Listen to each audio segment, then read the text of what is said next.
Hello guys, तो welcome back to my YouTube channel. तो बिना किसी देर के हम लोग नया एपिसोड शुरू करते हैं। हम एक पार्क में हैं जहां दो बच्चे एक सैंडल कैस्टल बना रहे हैं। लड़का उनका काम देखते हुए कहता है कि ये सही नहीं लग रहा। वो बोलता है कि ये वैसे नहीं है जैसे उसने सोचा था और लड़की उस पर हंसने लगती है। तभी एक बड़ा लड़का आता है और उन दोनों के सैंड कैस्टल पर पैर रखकर उसे तोड़ देता है। उन्हें चिढ़ाते हुए कैस्टल तोड़ने के बाद वो दोनों बच्चों से कहता है कि कहीं और चले जाओ, जिसकी वजह से लड़की अपने टूटे काम को देखकर रोने लगती है। फिर जो लड़का उसके साथ था वो उठकर उस बुली का सामना करने लगता है। हमारा प्रोटोगनिस्ट उस बुली से कहता है कि अपना पैर सैंड कैस्टल से हटा लो, पर यह सुनकर बुली गुस्से में उसे पूछता है कि वो क्या बोल रहा है।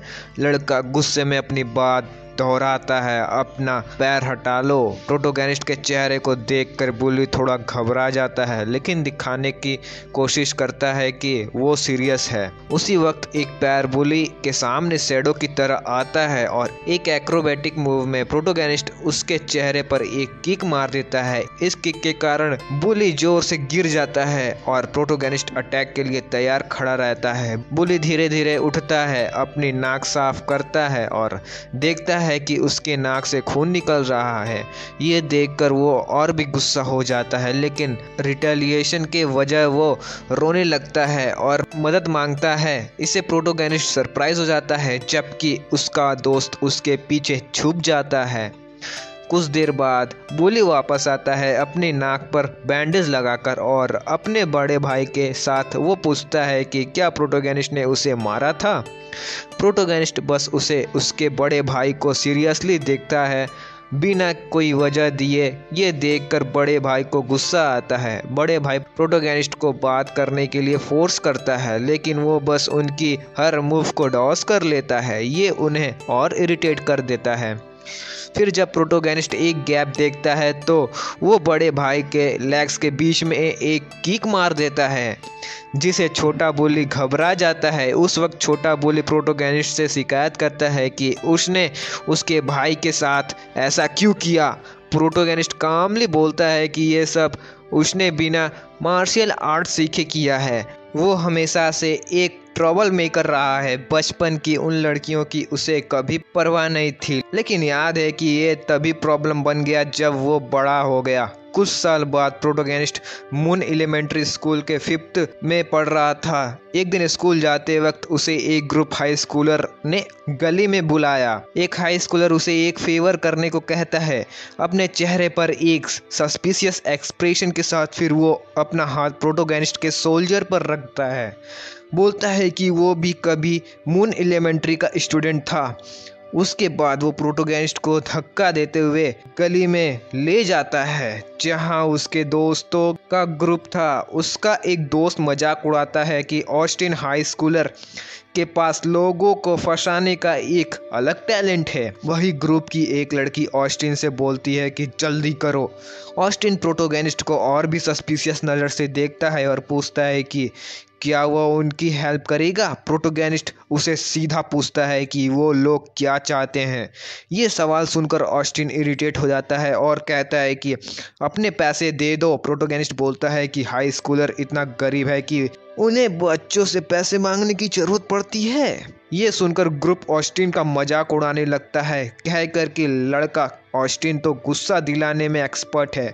ऑस्टिन अपना पेशेंस खो देता है और अकेला ही प्रोटोगनिस्ट से निपटने की कोशिश करता है, लेकिन प्रोटोगनिस्ट दिखाता है कि उसे ऐसे लोगों से कैसे डील करना चाहिए। वो ऑस्टिन के अटैक को डॉस करता है और ये देखकर ग्रुप उसमें इंटरेस्ट लेने लगते हैं। ग्रुप की लड़की बोलती है कि वो प्रोटोगनिस्ट के लिए चीयर कर रही है। ये देखकर ऑस्टिन के दोस्तों को लगता है कि ये ज़्यादा अटेंशन अट्रैक्ट कर रहा है, इसलिए वो भी ऑस्टिन की मदद करने आते हैं। इस बीच प्रोटोगेनिस्ट ऑस्टिन के चीन पर एक नी मार देता है जिसे ऑस्टिन गिर जाता है। प्रोटोगेनिस्ट फिर ग्रुप के बाकी लोगों का रिएक्शन देखने के लिए उनका सामना करता है। तब एक दूसरा लड़का आगे आता है और एक पंच उसके चेहरे पर मार देता है जिसे प्रोटोगेनिस्ट जोर से जमीन पर गिरता है। इम्पैक्ट के साथ उसे घसीटा जाता है।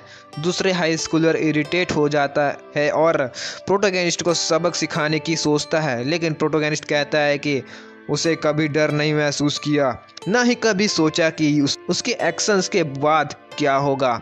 उसने जमीन से एक ईंट उठाई और बोला कि उसे पता है कि कैसे रिएक्ट करना है। उसने वो ईंट उठाकर हाई स्कूलर के सर पर जोर से मार दी। 2 लोग गिर चुके होते हैं और बाकी ग्रुप बस प्रोटोगेनिस्ट को देखते रह जाते हैं। बिना कुछ बोले उनका लीडर ऑस्टिन, जिसके बारे में उन्हें यकीन था कि वो स्कूल का लीडर बनेगा, सर से खून बहते हुए बेचारे अनकॉन्शियसनेस पड़ गया था। ये देखकर बाकी लोग अपना गुस्सा खो देते हैं और बदले के लिए प्रोटोगेनिस्ट के पीछे आ जाते हैं, लेकिन प्रोटोगेनिस्ट ईंट पकड़कर उनके अगेंस्ट आगे बढ़ता है और कहता है कि उसे लगता है कि वो ऐसे ही पैदा हुआ है और वो कभी किसी फाइट में नहीं हारता। ग्रुप की लड़की शॉक में होती है जबकि उसके पास खड़ा एक लड़का कांप रहा होता है और मदद के लिए गुहार लगाता है। प्रोटोगेनिस्ट के अटैक से सब गिरते चले जाते हैं और उसकी ब्रेक खून से पूरी तरह से लथपथ हो चुकी होती है। जब प्रोटोगेनिस्ट उस लड़की की तरफ मुड़ता है ये देखने के लिए कि वो क्या करना चाहती है, तो वो उस पर एक डरावना नज़र डालता है। कुछ देर बाद पुलिस स्टेशन में एक ऑफिसर उसे पूछता है कि क्या वो सच में सीरियस है कि उसने ये सब किया, लेकिन लड़का चुप रहता है। ऑफिसर से कुछ कहने की जगह उसे इंतजार करने देता है। तभी एक औरत रूम में कोट पहने और हाँफते हुए आती है, अपने बेटे सेठ को बुलाती है। वो ऑफिसर से माफ़ी मांगती है और लेकिन ऑफिसर ऑकवर्डली कहता है कि सब ठीक है। इसके बाद वो दोनों बिना कुछ कहे पुलिस स्टेशन से चले जाते हैं। जब औरत अपने बेटे सेठ को देख रही होती है तो वो पूछती है कि क्या उसे चोट लगी है। सेठ सर हिलाकर ना में जवाब देता है।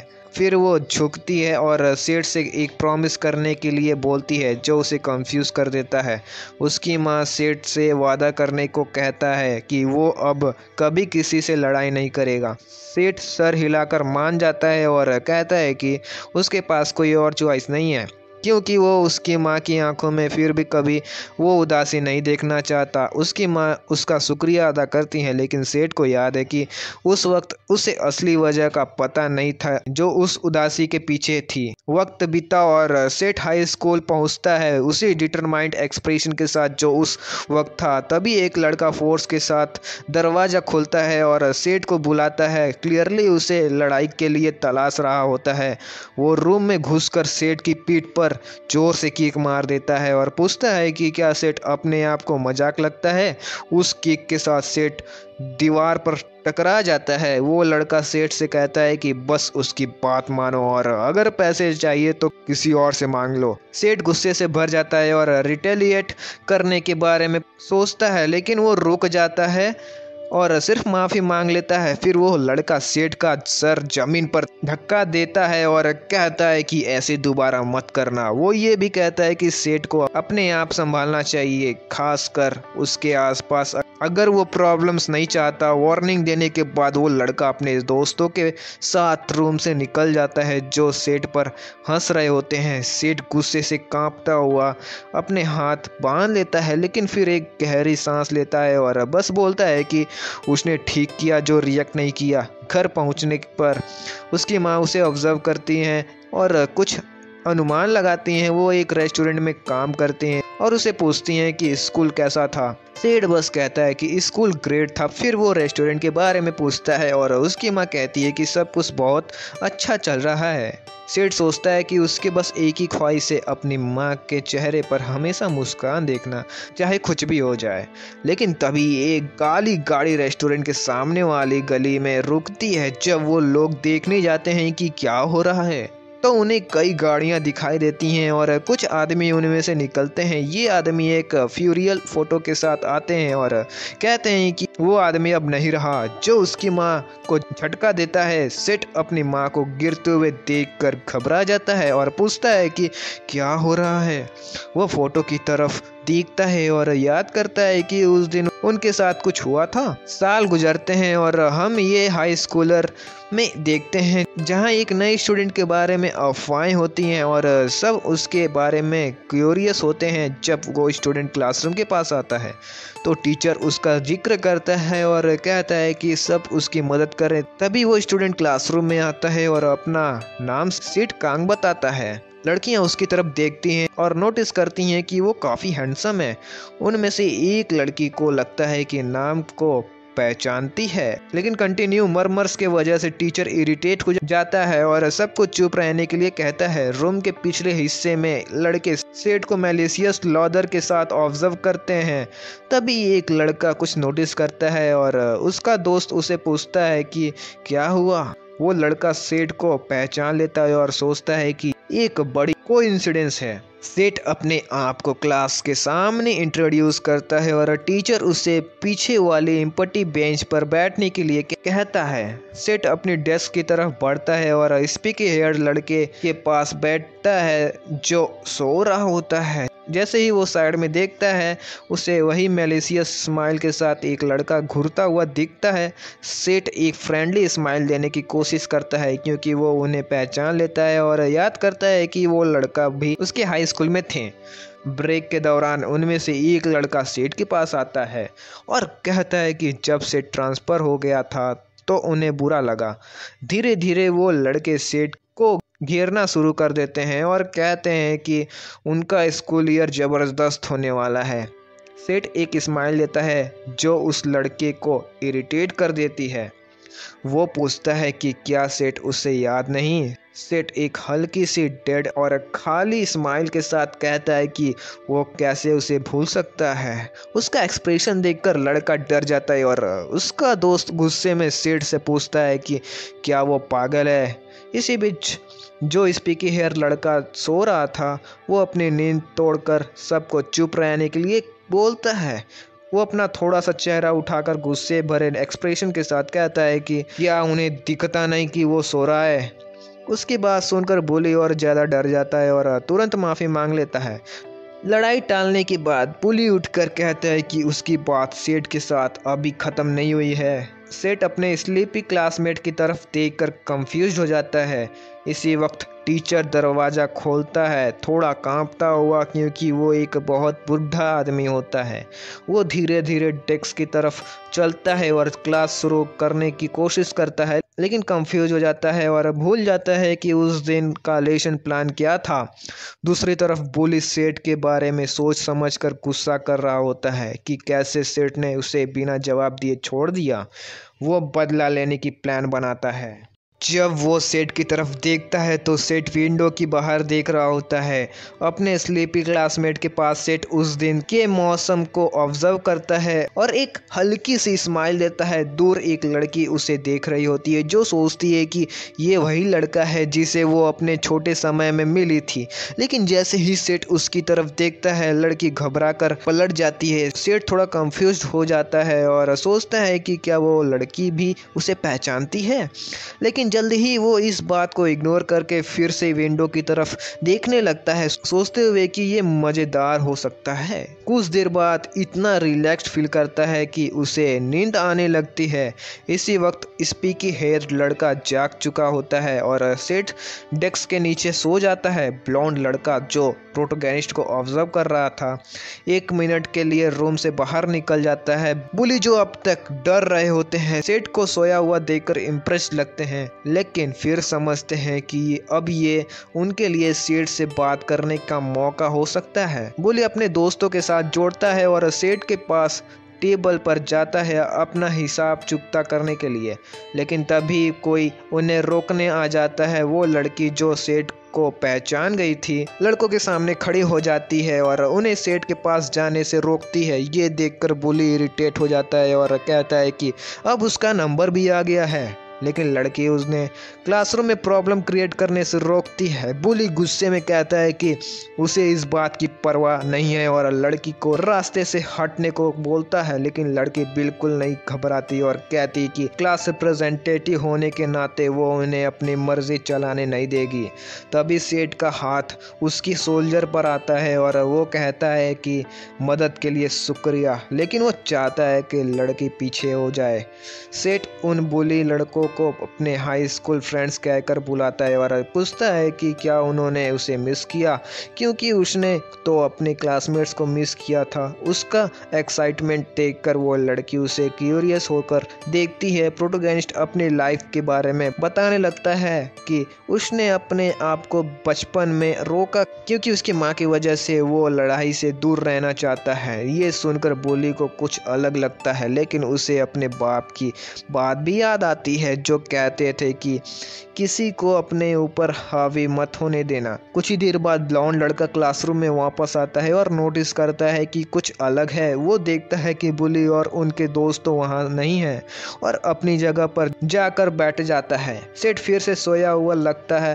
क्लास रिप्रेजेंटेटिव सेठ को साइड आई करते हुए देखती है बिना अपना फेस घुमाए, जबकि ब्लॉन्ड लड़का अपना सर नीचे करके फिर से सो जाता है। रिप्रेजेंटेटिव सेठ की तरफ देखती है जो बिल्कुल बेखबर होकर सो रहा होता है। इसी बीच एक लड़का बुली से पूछता है कि एक ट्रांसफर स्टूडेंट के हाथों कैसे हार गया। ये लड़का इंटिमिडेटिंग लगता है और उन्हें सुपीरियरिटी के साथ घूरता है। उनकी कहानी कंफर्म करने की कोशिश करता है। बुली, जिसके नाक पर एक बैंडेज होता है, कहता है कि हाई स्कूल में सेठ वीक था लेकिन अब कुछ बदल गया है। उसके दिमाग में वो मोमेंट फ्लैश करता है जब सेठ ने एक सिंगल ब्लो में सबको गिरा दिया था। वो बड़ा बुली नाथन से शिकायत करता है, कहता है कि उसे एक कमज़ोर से हारने पर शर्म आनी चाहिए। फिर वो बड़े गुस्से के साथ उनकी क्लासरूम की तरफ बढ़ता है और विंडो से अंदर झांकता है। पूछता है कि क्या ट्रांसफ़र स्टूडेंट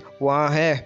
फिर वो फुल एनर्जी के साथ डोर खोलता है और एक ड्रामेटिक स्पीच शुरू करता है। पूछता है कि नया स्टूडेंट कौन है। रिप्रेजेंटेटिव उसे देखकर थोड़ा डर जाती है और गेस करने लगती है कि वो किसको ढूंढ रहा है। नाथन पॉइंट करता है कि विक्टर के पास बैठे लड़के की तरफ, जबकि प्रोटोगनिस्ट सेठ जो सो रहा होता है। फिर बिग गाय कहता है कि वो न्यू कमर को अपना स्पेशल वेलकम देने वाला है। रिप्रेजेंटेटिव का एक क्लासमेट सोचता है कि ये बंदा यहाँ क्यों आया है। बिग गाय सेठ से बात करने की कोशिश करता है, लेकिन सेठ को कोई रिस्पॉन्स नहीं देता, जो उसे और ज़्यादा इरिटेट कर देता है। सेठ अपना सर उठाता है, अब भी थोड़ा नींद में है, और बिग गाय कहता है कि वो अपना मनी श्योर संभाल कर रखता है। फिर वो अपना इंट्रोडक्शन देता है, बोलता है कि उसका नाम गोबलिन है और वो जंक्शन हाई स्कूल का है। वो कहता है कि सेठ ने जरूर उसके बारे में सुना होगा। जब गोबलिन सेठ के चेहरे को क्लोजली देखने लगता है, उसे लगता है कि वो फैमिलियर है। वो सोचता है कि क्या दोनों को पहले कभी मिले हैं। सेठ पूछता है कि वो क्या बोल रहा है, और तभी दोनों एक दूसरे को पहचान लेते हैं। पता चलता है कि गोबलिन वही बुली था जिसने बचपन में सेठ का सैंड कैस्टल तोड़ दिया था। ये याद आते ही सेठ एक्साइटेड हो जाता है और पूछता है कि वो कैसा है और उसका भाई कैसा है, लेकिन लड़का ये नहीं समझता कि गोबलिन ठंडे पसीने छोड़ रहा होता है। उसका चेहरा याद करके डर रहा होता है। गोबलिन कोशिश करता है अपने आप को फायम दिखाने की और बस कहता है कि वो बाद में उसे मिलेगा। सेठ स्माइल करके कहता है ऑल गुड, और गोबलिन रूम से निकल जाता है। और बाहर नाथन उसे पूछता है कि अब वो सेठ के साथ अपना प्रॉब्लम सॉल्व करे, लेकिन गोबलिन उसे कहता है कि वो साइड हो जाए। नाथन कंफ्यूज्ड होकर पूछता है कि क्या वो केस सॉल्व नहीं करने वाला, लेकिन गोबलिन जोर देकर कहता है कि वो रास्ता छोड़े। गोबलिन रूम से निकल जाता है और नाथन कंफ्यूज्ड होकर सेठ की तरफ देखता है, समझने की कोशिश करता है कि क्या चल रहा है। सेठ रिलैक्स्ड लगता है, बिल्कुल घर की तरफ कंफर्टेबल फील कर रहा होता है, जैसे अपने पुराने नाइबरहुड में वापस आया हो। लेकिन सब रियलाइज करते हैं कि कुछ अलग होने वाला है। दोनों सेठ और रिप्रेजेंटेटिव को एक हल्की सी प्रीमोनिशन होती है जब गॉब्लिन अपने बड़े भाई को कॉल करता है। सेठ के माँ के रेस्टोरेंट में वो सेठ से पूछती है कि स्कूल कैसा चल रहा है। सेठ कहता है कि मज़ा आया आज, और उसकी माँ तुरंत उनकी प्रॉमिस के बारे में पूछती है। सेठ कहता है कि उसे याद है कि उसे किसी से लड़ना नहीं चाहिए जब तक कोई पहले उस पर हाथ ना उठाए। उसकी माँ थोड़ी परेशान दिखाई देती है और सेठ कहता है कि उसे निकलना पड़ेगा क्योंकि उसका क्लास है उस दिन। जब वो निकलता है एक आदमी उसे बॉस कहकर ग्रेड करता है। सेठ तुरंत उसे याद दिलाता है कि उसे ये बंद करना चाहिए था और वो पहले ही कह चुका है कि इसे ना कहे, लेकिन आदमी फिर से उसे बॉस कहता है और प्रोटोगेनिस्ट इरिटेट होकर दोबारा कहता है कि वो इसे कहना बंद करे। गाड़ी में बैठने के बाद वो ड्राइवर से कहता है कि जल्दी करे। ड्राइवर जर्नी कंटिन्यू करता है जबकि सेठ की माँ उन्हें देखती रहती हैं। स्कूल वापस सेठ क्लासरूम में विक्टर के पास सो रहा होता है। घंटे बीत जाते हैं और क्लासेस चलती रहती हैं, लेकिन सीट सिर्फ टेबल पर लेटे रहता है। रिप्रेजेंटेटिव उसे देखती रहती है जबकि क्लासरूम के लड़के इधर उधर की बातें करते हैं। फिजिकल एजुकेशन टीचर डोर खोलता है और रिप्रेजेंटेटिव सबको खड़ा होने के लिए कहती है। टीचर अपने डेस्क पर आता है बिना किसी एक्साइटमेंट के और नोटिस करता है कि रूम के पीछे दोनों लड़के सो रहे हैं। ये देखकर टीचर इरिटेट हो जाता है और स्टूडेंट्स टेंशन में आ जाते हैं। टीचर गुस्से में रूम के पीछे जाता है और दोनों की कान खींचकर उन्हें उठाता है। फिर वो विक्टर से शिकायत करता है, कहता है कि पिछली बार उसे छोड़ दिया था क्योंकि वो बिजी था। सेठ के बारे में वो टीचर पूछता है कि वो कौन है क्योंकि उसने उसे पहचाना नहीं। रिप्रेजेंटेटिव हाथ उठाकर एक्सप्लेन करती है कि सेठ ट्रांसफर स्टूडेंट है, लेकिन दोनों के क्लास में सोने की वजह से टीचर उन्हें रनिंग फील्ड भेज देता है। रनिंग फील्ड पर दोनों इधर उधर देखते हैं और कंप्लेन करते हैं कि उन्हें ये करना पड़ रहा है।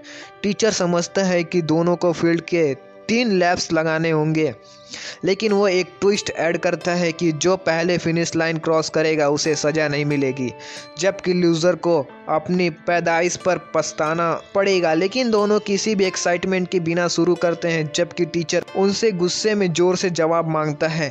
सेठ टीचर के ऑर्डर्स मान लेता है। तब विक्टर भागना शुरू करता है और टीचर सेठ को डांटता है कि वो अभी तक भाग क्यों नहीं रहा। शुरू में सेठ बिना किसी एक्साइटमेंट या टेंशन के भागता है, लेकिन फिर वो सोचता है हारना शर्म की बात होगी। ये सोचकर विक्टर और तेज भागना शुरू करता है और सेठ भी उसका पीछा करता है। विक्टर और तेज स्पीड बढ़ाता है, ये सोचकर कि सेठ को पीछे छोड़ देगा। ये देखकर सेठ डिस्टर्ब होता है और समझता है कि ये एक कॉन्टेक्स्ट बन गया है। ये सोचकर वो भी एक्साइटेड हो जाता है और दोनों गोली की तरह टीचर के पास दौड़ जाते हैं। टीचर सेठ और विक्टर की एब्सर्ड स्पीड देखकर हैरान रह जाता है। दोनों एक दूसरे को देखते हुए रनिंग फील्ड पर दौड़ते हैं, जिसे 2 बच्चे एक दूसरे को हारने की कोशिश कर रहे हो।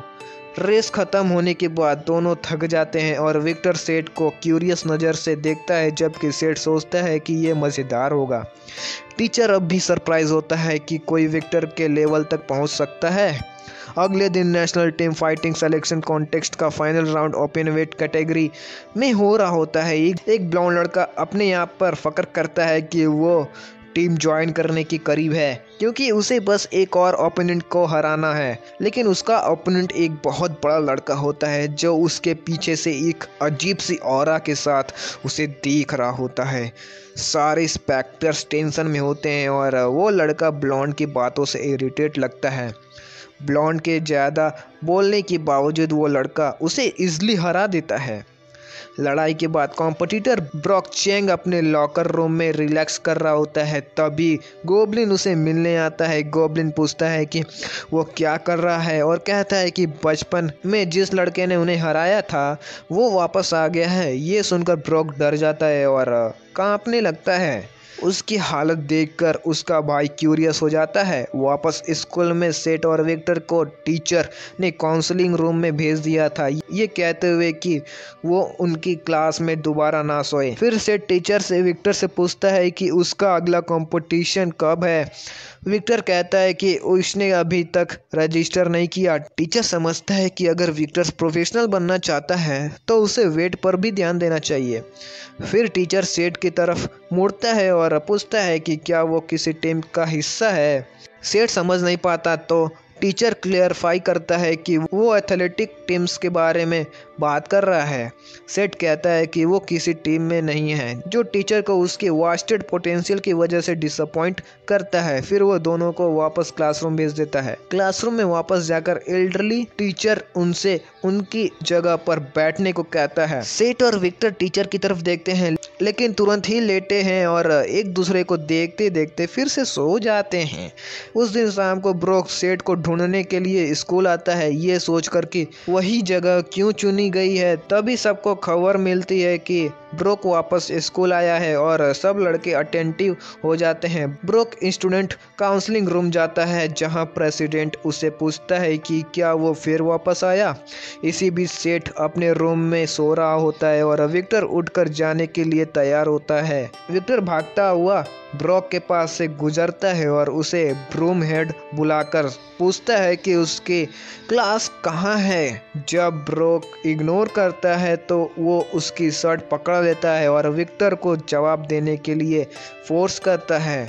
विक्टर उसे कहता है कि अगर उसने उसकी शर्ट नहीं छोड़ी तो प्रॉब्लम हो जाएगी। ब्रोक हंसते हुए पूछता है कि क्या विक्टर उसे नहीं जानता। विक्टर सच में ये एडमिट करता है कि उसे ब्रोक के बारे में कुछ नहीं पता, जो ब्रोक को इरिटेट करता है। इसी वक्त विक्टर ब्रोक की चेन पर पंच मारता है, उसे अपनी शर्ट छुड़ाने के लिए। फिर वो एक के बाद एक पंचेस मारना शुरू करता है, लेकिन ब्रोक अपने हाथ से विक्टर का गला पकड़ लेता है। ब्रोक विक्टर का गला दबाते हुए कहता है कि क्या बस यही सब करने की ताकत थी। वो विक्टर की ताकत की तारीफ करता है, लेकिन अपना इंट्रोडक्शन देते हुए कहता है कि वो विक्टर को ख़त्म कर देगा अगर वो उसे रोका नहीं। तभी ब्रोक देखता है कि पीडी टीचर पास में है और पूछता है कि क्या वो फिर से फाइट कर रहा है। सेठ जो कि रूम से बाहर आ रहा होता है, इस फाइट को देखकर सोचता है कि स्कूल में हो क्या रहा है, बिना जाने कि ये सब उसकी वजह से हो रहा है। इसी बीच स्टूडेंट काउंसलिंग रूम में मीटिंग शुरू होती है। प्रेसिडेंट जासन चेन शुरू करता है कहते हुए कि सबको पता है कि वो क्यों इकट्ठा हुए हैं। जैसन समझाता है कि ब्रोक वापस आ गया है और चाहे वजह पता ना हो, वो प्रॉब्लम तो जरूर क्रिएट करेगा। वो ब्रोक का इंट्रोडक्शन नेशनल रेसलिंग रिप्रेजेंटेटिव के रूप में करता है और विक्टर को फेदर बॉक्सिंग चैंपियन के रूप में जैसन बताता है कि उन दोनों के बीच जो फाइट चल रही थी उसे पीई टीचर ने रोका। काउंसलिंग के एक मेंबर पूछते हैं कि ब्रोक वापस क्यों आया है और वो सोचता है कि शायद वो और प्रॉब्लम्स क्रिएट करने के लिए आया होगा। ये मेंबर ट्यू क्लब का कैप्टन काबू है, जो सोचता है कि ब्रोक को तो अभी नेशनल्स की तैयारी करनी चाहिए। लेकिन एक और मेंबर जवाब देता है कि ये स्कूल उसका भी है और उसे किसी वजह की ज़रूरत नहीं है। गाबू फिर पूछता है कि क्या वो ये कह रहे हैं कि ब्रोक स्कूल को मिस करता है। जासन सैम से पूछता है कि क्या उसे ब्रोक के वापस आने के बारे में कुछ पता है, क्योंकि वो बचपन से ब्रोक को जानता है। सैम मेंशन करता है कि ब्रोक ने कुछ न्यू किड के बारे में कहा था, लेकिन उसे ये समझ नहीं आया कि क्यों ये बात जैसन को कंफ्यूज कर देती है कि ब्रोक की असली मोटिवेशन क्या है। मीटिंग के दौरान सेठ स्कूल से घर जाने के लिए निकलता है। वो एक ब्लैक कार को पार्क देखते हैं और अपने ड्राइवर को सोते हुए पाता है। उसे जगाकर और थोड़ा चिढ़ाते हुए वो दोनों घर के लिए निकलते हैं। इस मोमेंट को क्लास रिप्रेजेंटेटिव सोफी डोर से ऑब्जर्व कर रही होती है। वो सेठ को कार में देखती है, तभी उसकी एक फ्रेंड दूर से उसे बुलाती है। ड्राइवर सेठ से पूछता है कि क्या वो उस जगह फिर विजिट करेगा और सेठ कंफर्म करता है। उस रात वो अपनी माँ के रेस्टोरेंट के पास से गुजरते हैं और उसे काम करते हुए देखते हैं। सेठ ड्राइवर से कहता है कि आगे बढ़े। फिर वो एक बिल्डिंग के पास पहुंचते हैं जो सोनसा ग्रुप नाम की एक कंपनी का ऑफिस होता है। एंट्रेंस पर एक आदमी उसका स्वागत बॉस कहकर करता है। सेठ कार से उतरता है और एंट्रेंस पर अपने एम्प्लॉय से मिलता है, लेकिन वो इरिटेट होकर कहता है कि उन्हें कितनी बार समझाना पड़ेगा कि स्कूल यूनिफॉर्म में उसे बॉस ना बुलाए। ये मूवमेंट एक फ्लैशबैक ट्रिगर करता है जिसमें प्रोटोगेनिस्ट अपने पिताजी का घर के सामने खड़ा होता है। एक रेनी डे पर वो गर्व पर लगी फोटो को देख रहा होता है। तभी एक लंबा आदमी अम्ब्रेला लेकर आता है और सेठ से कहता है कि वो यहाँ से चले क्योंकि ठंड हो रही थी। हमारा प्रोटोगेनिस्ट पूछता है कि उसके पिता कैसे इंसान थे। आदमी जवाब देता है कि उसके पिता ने सिर्फ अपने हाथों के जोर पर पूरे कोरिया में सबसे मजबूत इंसान बनने का दर्जा हासिल किया। सेठ फिर अपनी माँ के बारे में पूछता है और ये कि वो कभी आसपास क्यों नहीं थी। आदमी बताता है कि सेठ के बड़े भाई हमेशा उसका ध्यान रखते थे। वो ये भी समझाता है कि कभी कभी उसके पिता काम से सिर्फ सेठ को देखने के लिए आते थे। सेठ इस बात से काफ़ी प्रभावित होता है। तभी उसका अंकल उसके पिता के आखिरी शब्दों का जिक्र करता है। उसने कहा था कि कभी किसी को अपनी इज्जत उछालने ना देना क्योंकि ये शर्म की बात होती है। दोनों याद करते हैं कि कैसे एक वक्त पर सेठ को उसके स्कूलमेट्स ने बुली किया था और वो दूर से बस देखते रहते हैं। वापस स्कूल में प्रेसिडेंट जासन सेठ के क्लासरूम में अपने साथियों के साथ आता है और उन्हें बाहर वेट करने के लिए कहता है। जब वो अंदर जाता है तो तुरंत वो दोनों ट्रबल मेकर सेठ और वेक्टर का सोता हुआ देखता है जबकि बाकी स्टूडेंट्स अपना काम कर रहे होते हैं। जासन के विजिट को देखकर सोफी चकित हो जाती है जबकि उसकी फ्रेंड सोचती है कि क्लासरूम बदल लेना शायद एक अच्छा आइडिया होगा। जासन सोफी से ग्रेट करता है और जब वो पूछती है कि वो यहाँ क्या कर रहा है तो जासन नए स्टूडेंट के बारे में पूछता है। सोफी पूछती है कि क्या उसने गलत किया है और जैसन समझता है कि वो सिर्फ कुछ सवाल करना चाहता है। तभी सेठ उठता है और जोर से आवाज करता है जो सबका ध्यान खींच लेती है। जब सेठ जैसन का सामना करता है तो जासन उसे स्टूडेंट काउंसिल रूम में आने को कहता है, लेकिन सेठ पहले पूछता है कि वो है कौन। ये बात सोफी को चिंता में डाल देती है और वो जैसन के बारे में समझाती है। सेठ उसका शुक्रिया अदा करता है और कहता है कि क्या वो यही बात कर सकते हैं। जासन धीरे धीरे अपने पेशेंस खोता है और बस सिंपल तरीके से उसे और विक्टर को स्टूडेंट काउंसिल रूम चलने के लिए कहता है। रूम से निकलते वक्त सोफी कहती है कि प्रेसिडेंट एक अच्छा इंसान है और सेठ से रिक्वेस्ट करती है कि वो बस उसकी बात मान ले। सेठ फिर विक्टर को उठाने के लिए नर्स करता है और सिचुएशन समझाता है। ये सुनकर विक्टर तुरंत चेयर गिरा के उठता है और ये सोचता है कि सबको क्या हो गया है। वो काउंसिल रूम की तरफ जाता है और सेठ उसे रुकने के लिए कहता है। तभी वो देखता है कि क्लास रिप्रेजेंटेटिव सोफी उसे देख रही है तो उसे शांत करने के लिए एक रिज्योरिंग एक्सप्रेशन देता है। वो हल्की सी मुस्कान के साथ कहता है, मैं बस अभी वापस आता हूँ, और फिर विक्टर को काउंसिल रूम की तरफ फॉलो करता है। विक्टर अपनी चेयर खींच कर लाता है और उसे ठीक से अरेंज करके बैठ जाता है। पूछता है, ये रूम में क्यों बुलाया था। जैसन अपनी ग्लासेस को एडजस्ट करता है और सीधा मुद्दा उठाता है, क्या तुम्हें ब्रोक्शेंग के बारे में पता है। दोनों कंफ्यूज हो जाते हैं जब तक विक्टर को कल के फाइट के बारे में याद नहीं आता। जासन समझाता है कि 2 साल पहले तक ये स्कूल सिर्फ एथलीट्स के लिए था और गवर्नमेंट ने पूरे देश से सबसे टैलेंटेड एथलीट्स को यहाँ पढ़ाई के लिए भेजा था। विक्टर पूछता है, अगर ये सब जानता था तो मैं यहाँ क्यों हूँ। और प्रोटोगेनिस्ट को तो इस बारे में कुछ आइडिया ही नहीं होता। जासन आगे बताता है कि अब ये एक आम स्कूल बन गया है ब्रोक की वजह से, जो पहले काफ़ी प्रॉब्लम्स क्रिएट कर रहा था और फिर चला गया था, लेकिन अब वापस आया है नया स्टूडेंट को ढूंढने के लिए जो सबको क्यूरियस बना देता है।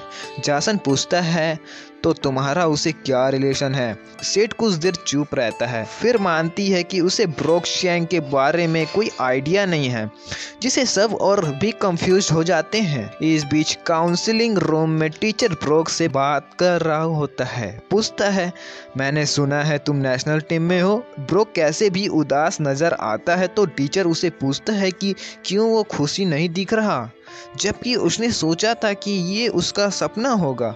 ब्रोक बस उठता है और कहता है, मैं जा रहा हूँ। जब टीचर उसे कुछ फाइनल एडवाइस देने की कोशिश करता है तो टीचर उसे कहता है, कभी भी स्पोर्ट्स को छोड़ना मत, चाहे कुछ भी हो जाए। लेकिन ब्रोक बस उसे घूर के देखता है और रूम से निकल जाता है।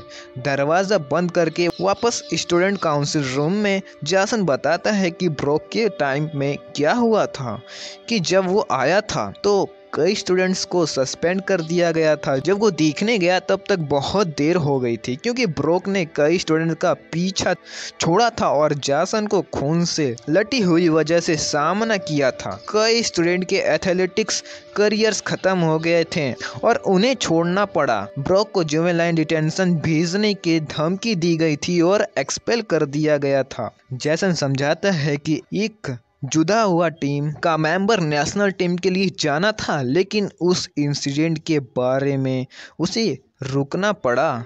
उसके बाद स्कूल को स्पॉन्सर्स ने छोड़ दिया था और ये एक आम स्कूल बन गया था, लेकिन क्लब्स अभी भी इंटैक्ट रहे थे। जैसन ये भी बताता है कि जो टीचर ब्रोक की मदद करता है वो उसे पनिशमेंट से बचाता है और एक टीम में इंट्रोड्यूस करता है। सेठ को ये सब सुन के थोड़ा बोर होने लगता है और प्रेसिडेंट दोबारा ये मेंशन करता है कि ब्रोक उसकी वजह से वापस आया।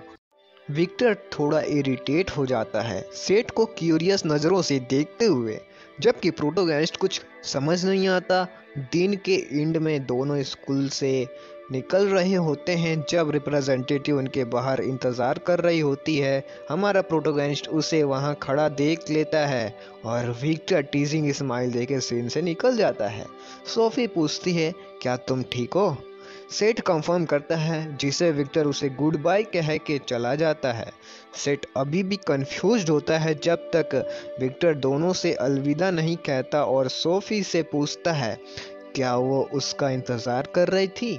सोफी को जवाब देने का मौका नहीं मिलता और वो अपना बैग अपने चेहरे के सामने रख लेती है, जैसे वो कुछ कहने की कोशिश कर रही हो। सेठ फिर भी समझ नहीं पाता जब तक वो पूछती नहीं है, क्या तुम्हें मुझे याद है? और वो डायरेक्ट देखने की कोशिश कर रही होती है, लेकिन सेठ जवाब देता है, तुम क्लास रिप्रेजेंटेटिव हो ना, जो सोफी को इरिटेट कर देता है। सोफी मदद करने की कोशिश करती है, पूछती है, क्या तुम्हें याद है जब हम छोटे थे? सेठ कहता है, हाँ मुझे याद है। फिर सोफी मेंशन करती है कि वो स्प्रिंग डे केयर में बहुत क्लोज फ्रेंड थे और वो उसे याद दिलाती है कि कैसे वो एक दूसरे के घर खेलते थे। सोफी हल्का सा मुस्कान देती है और कहती है कि वो बहुत खेलते थे, जिसे सोफी को भी बहुत मुस्कान आ जाती है। वो दोनों अपने बचपन के कुछ मोमेंट्स याद करते हैं, जैसे पेड़ों पे खेलना और सोफी का उसके चेहरे पे किस करना। सेठ कहता है कि उसे कोई टेंशन नहीं लेनी चाहिए, क्योंकि वो किसी को नहीं बताएगा कि सोफी ने उसके चेहरे पे किस किया था। सोफी थोड़ी शर्माती है और पूछती है कि क्या उसने इतना वक्त सिर्फ ये पूछने के लिए इंतज़ार किया। उस वक्त स्टूडेंट काउंसिल मेंबर्स लीव करते हैं और सोफी कंप्लेन करती है, किसने कहा कि मैं उसका इंतज़ार कर रही थी। फिर वो प्रेसिडेंट को फॉलो करती है और काउंसिल मेंबर्स के साथ चली जाती है। सेठ को अकेला छोड़ती है। प्रोटोगनिस्ट को लगता है कि वो दोनों अच्छे दोस्त बन गए हैं और बस मुस्कुराता हुआ जाता है अपोजिट डायरेक्शन में जाता हुआ वो अपने बचपन को याद करता है और मुस्कुराता है। जैसे ही वो अपने रास्ते पर जाता है वो अपनी कार को रुकता हुआ देख लेता है, फिर वो अपने ड्राइवर को फिर से सोता हुआ पाता है और कार में बैठने लगता है। ड्राइवर फिर भी सोता रहता है और सेठ जब पूछता है कि वो हमेशा नर्वस क्यों रहता है, ड्राइवर उठकर सॉरी बोलता है और ड्राइवर पूछता है क्या मैं तुम्हारी माँ के रेस्टोरेंट के पास से गुजरूं? सेठ कहता है नहीं और कहता है कि सीधा कंपनी जाने को बोले। सनशाइन ग्रुप बिल्डिंग के प्रेसिडेंट के ऑफिस में पूछने तक ये सब होता है। वो पेपर वर्क से बोर हो जाता है और पेपर्स को शफल करते हुए पूछता है कि इन मैटर के बारे में उसे क्या जानना चाहिए, लेकिन उसका अंकल उसे कहता है कि काम पर हो तो ज्यादा प्रोफेशनल बात करें। दोनों एक दूसरे को घूर करते हैं और प्रोटोगनिस्ट पूछता है कि क्या उसे सच में ये सब करना पड़ेगा, क्योंकि वो अभी तक ऑफिशियली प्रेसिडेंट नहीं बना है। उसका अंकल उसे याद दिलाता है कि सनशाइन ग्रुप उसके डैड की मेहनत का प्रोडक्ट है और वो जब तक बॉस नहीं बन जाता उसे उसका काम संभालना होगा। प्रोटोगनिस्ट कहता है कि वो बस 17 का है और ज़्यादा कुछ नहीं जानता इन चीज़ों के बारे में। इसे अंकल थोड़ा इरिटेट हो जाता है और कहता है कि सनशाइन कोई आम कंपनी नहीं है। वो मेंशन करता है कि सनशाइन के रूट्स को लोग गैंग्स के नाम से जानते हैं और वो समझाता है कि उन्होंने अपनी कंपनी को लेजिटिमेट किया है जो अंडरवर्ल्ड में हर पॉसिबल सेक्टर में इलीगल बिजनेस को हैंडल करती है। उसका अंकल उसे थोड़ा काम करता है कहकर कि उसके पास 2 साल और हैं बिजनेस को संभालने के लिए, लेकिन वो ऑलरेडी एडवांस कर देता है कि ये बिजनेस के लिए कुछ भी नहीं है क्योंकि वो बॉस का बेटा है जिसे सारे एग्जीक्यूटिव्स ने एक्सेप्ट किया है।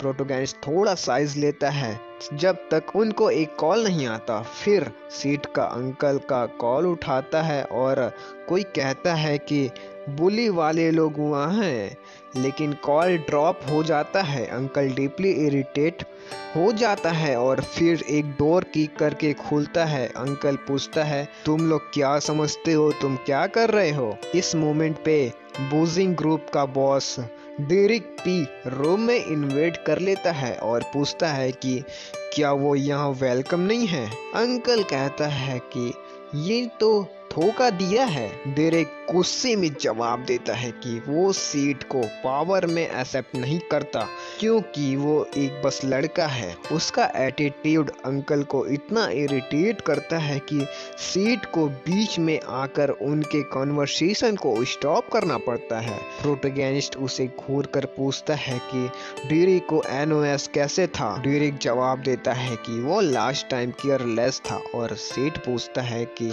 अगर वो मैच चाहेगा। ये सुन के प्रोटोगनिस्ट एक्साइटेड हो जाता है कहकर कि ये परफेक्ट टाइम होगा क्योंकि वो काफ़ी बाद मूड में है। वो डेरिक पर जंप कर जाता है। डेरिक रिएक्ट नहीं कर पाता जब प्रोटोगनिस्ट उसके पास जाता है और फिर कुछ क्रश होने की आवाज़ सुनाई देती है। अगले दिन स्कूल में सेठ अपने ड्राइवर को गुड बाय कहता है। जब जैसन उसे स्कूल में आते हुए दिखता है दोनों एक दूसरे को घूर करते हुए हैं और सेठ गेट से एंटर करता है जबकि वो दोनों ब्रोक को देखकर अलर्ट रहते हैं। इस बीच ब्रोक अपने भाई से कहता है कि वो सेठ को किसी भी तरीके से ले आए। फिर जैसा दूर से उसे देखकर एंट्रेंस पे ध्यान देता है। काउंसिल रूम में प्रेसिडेंट सिचुएशन को एक्सप्लेन करते हुए उनसे कहता है कि ब्रोक से फाइट करने से बचने चाहिए। गाबू इरिटेट हो जाता है और पूछता है कि वो ब्रोक को क्यों समझाता है और उसे क्यों केयरफुल रहना चाहिए। सैम कहता है कि क्योंकि ब्रोक नेशनल रिप्रेजेंटेटिव है उन्हें उसे लड़ने का कोई रीज़न नहीं है, लेकिन इसे गाबू और भी ज़्यादा इरिटेट हो जाता है क्योंकि स्कूल की करंट सिचुएशन उसकी वजह से प्रेसिडेंट डिस्कशन को ख़त्म करते हुए कहता है कि उनसे कुछ भी नहीं हो सकता। इस पर गाबू का गुस्सा बढ़ जाता है और वो चेयर को किक करते हुए कहता है कि उसे वो सब वापस लेने हैं जो ब्रोक ने उसे छीन लिया और वो किसी भी कॉस्ट पर ये करेगा। सीट पूछता है कि क्या वो बाहर बात करना चाहता है और गोबलिन कंफर्म करता है। विक्टर दोनों को रूम से जाते हुए देखता है। स्कूल के काउटयार्ड में ब्रोक थोड़ा बोर हो जाता है जब सारे स्टूडेंट्स को हराने के बाद गाबू को बुलाता है मदद के लिए। ब्रोक पूछता है कि क्या ये सब उनके पास था और गाबू गुस्सा हो जाता है। एथलीट ब्रोक पर किक मारता है जो ब्रोक अपने आर्म से ब्लॉक कर लेता है, लेकिन फिर ब्रोक उसका पैर पकड़ता है और कहता है कि उसने अपनी दुआ की थी या नहीं। फिर वो गाबू को पैर से खींचकर जमीन पर जोर से फेंकता है। उसने हराने के बाद वो अब भी बोर होता है जब वो उसके बेहोश बॉडी को देखता है। फिर वो कहता है कि वो इंश्योर करेगा कि गाबू दोबारा कभी ना चले, लेकिन उसे काउंसिल प्रेसिडेंट रोक लेता है जो फाइट को रोकने से कोई दुश्मन नहीं है, रोकने आता है।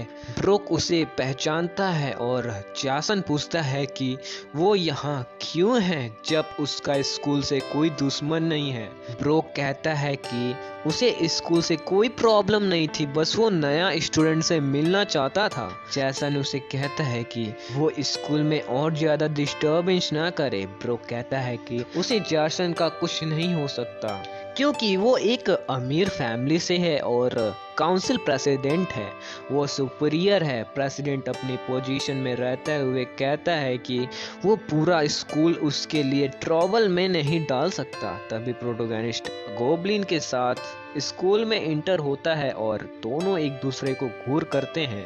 सेठ को समझ आता है कि ये वही ब्रोक है जिसके बारे में सब बात कर रहे थे और वो गोबलिन के भाई का चेहरा याद करता है। वो एक बड़ा स्माइल देकर कहता है कि ब्रोक बिल्कुल नहीं बदला, लेकिन ब्रोक उसे फेस करने के लिए तैयार हो जाता है और प्रोटोगनिस्ट को देखता है। सेठ अपने इंटेंशन समझ जाता है और उसके हाथ कांपते हैं, लेकिन फिर वो अपने फिस्ट को घुमाता है। जासन उनके बीच में आ जाता है और ब्रोक को रोक लेता है। वो ब्रोक को वार्न करता है कि वो इंटरफेयर ना करे अगर वो रिग्रेट करना नहीं चाहता, लेकिन प्रेसिडेंट अपने फैसले पर साबित रहता है। उन्हें कहता है कि स्कूल में फाइट ना करें। ब्रोक प्रेसिडेंट से पेशेंस खो देता है और उसे अटैक करने का डिसाइड करता है। सेठ जासन से कहता है कि वो उसके रास्ते से हट जाए और उसे साइड में पुश कर देता है। प्रोटोगनिस्ट को लगता है कि वो उसे देखने आया है, जबकि दोनों उनके एटीट्यूड को इग्नोर कर रहे हैं। जासन सेठ को धमकाने की कोशिश करता है कि वो स्कूल में और प्रॉब्लम्स ना लाए, लेकिन प्रोटोगनिस्ट कहता है कि वो कुछ होने नहीं देगा। वो कहता है कि वो जिम में फाइट करना चाहता है क्योंकि वहाँ काफ़ी लोग होंगे। वो ये भी कहता है कि वो कोई भी फॉर्म ऑफ फाइट चॉइस कर सकते हैं क्योंकि उसे कोई फर्क नहीं पड़ता। ब्रोक चुपचाप उसे घूर कर देखता है और सेठ कहता है कि वो उसे बिल्कुल नहीं डर रहा। फिर ब्रोक अपना हाथ उठाता है उसे अटैक करने के लिए और सेठ पूछता है कि क्या वो किसी ऐसे हो। उसका लुक दोनों इंस्पेक्टर्स को सरप्राइज कर देता है। तब सेठ कहता है कि वो एक स्पोर्ट्समैन से लड़ने वाले हैं और पूछता है कि जिम कहाँ है। इसके बाद फाइट के रूमर्स स्कूल में स्प्रेड होने लगते हैं। कह रहे हैं कि ये बॉक्सिंग क्लब के पास बॉक्सिंग रिंग में होगी। रिंग के अंदर दोनों एक दूसरे का सामना करते हैं। फाइट शुरू होने के बाद इंतजार करते हुए सेठ अपने आप को स्ट्रेच करता है और ब्रोक को मुस्कुराते हुए देखने लगता है, जबकि ब्रोक अपना शर्ट उतार के अपने हाथों को वार्म अप करता है।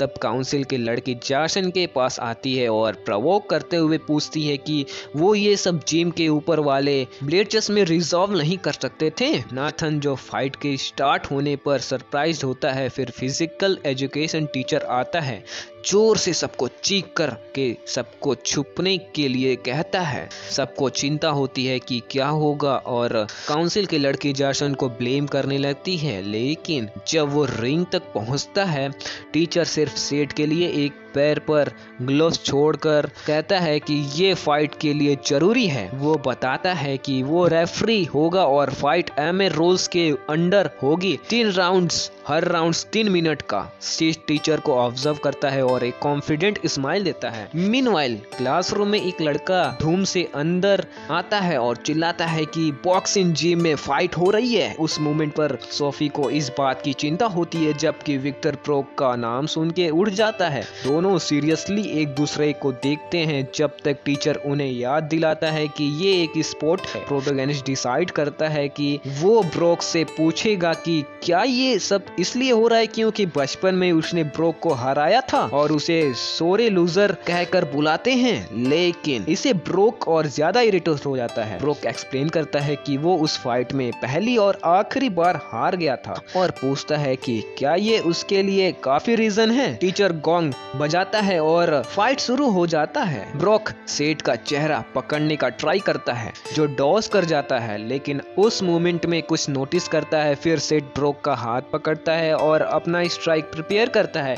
वो अपना नी ब्रोक के पीठ पर मार के उसका नेक पकड़कर नीचे गिराता है। ब्रोक जोरदार कोशिश करता है उठने की, लेकिन बहुत मुश्किल से और सांस लेते हुए उठता है, लेकिन सेठ रुकता नहीं है और उसके नेक पर एक और ब्लो मारकर उसे नीचे गिरा देता है। फिर से सबके स्पेक्टर्स जो कुछ उन्होंने अभी देखा था उसे इम्प्रेस्ड होते हैं जब सेठ ब्रोक को हराकर खड़ा हो जाता है। हमारा प्रोटोगनिस्ट टीचर की तरफ मुड़ता है और पूछता है कि क्या वो काउंट स्टार्ट नहीं करेगा, लेकिन वो सुनता है कि कोई जल्दी नहीं है, जो सेठ को थोड़ा चिंतित कर देता है। जब वो मुंह मोड़ता है तो उसे ब्रोक उठते हुए देखता है जो अभी भी सांस लेने में मुश्किल हो रही है, लेकिन वो पूरी तरह से उड़ जाता है। ब्रोक अपनी सांस रोकते हुए सेठ को घूर रहा होता है, जिसे ऑडियंस काफी क्रेजी हो जाती है क्योंकि लग रहा है कि फाइट अभी बस शुरू हुई थी। इस मोमेंट पे क्लास रिप्रेजेंटेटिव जिम में आती है जबकि सेठ अपने अपोनेंट को देख रहा होता है। ब्रोक जो काफी बड़ा है सेठ की तरफ चार्ज करता है और सेठ बस एक साइन लेता है